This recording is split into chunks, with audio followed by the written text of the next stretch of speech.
ছোটবেলাতে মনে করতাম যে বাড়ির একমাত্র সন্তান হওয়া বোধহয় সবথেকে ভাগ্যবান। একমাত্র মেয়ে হয়ে জন্মেছি, খুবই আদরের।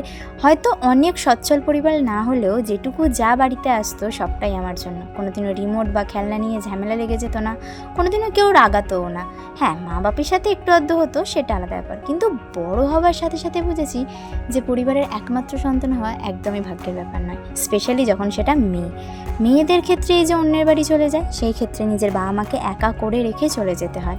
যখন কোনো পরিবারের সাথে বাবা মা জয়েন্টভাবে থাকে না, বাবা মা আর একটা মেয়ে থাকে, যখন মেয়ের বিয়ে হয়ে যায় তখন তারা পুরো একা হয়ে যায়। আর আমার ক্ষেত্রে তো এখন আমার বাবাও নেই, আমার মা পুরো একা।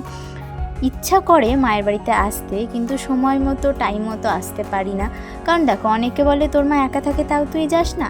আমার ওপরে অনেক কচিকাচার পড়াশোনার দায়িত্ব আছে। সব কিছু ছেড়ে দিয়ে যদি 15-20 দিন বাপের বাড়ি বসে থাকি, তাহলে বলো তাদের গার্জেনরাও তো রাগ করবে না? আমার মনে হয় এই যে পরিবারে একমাত্র সন্তান না হয়ে যদি আরও কটা ভাই থাকতো বেশ ভালো হতো, তাই না?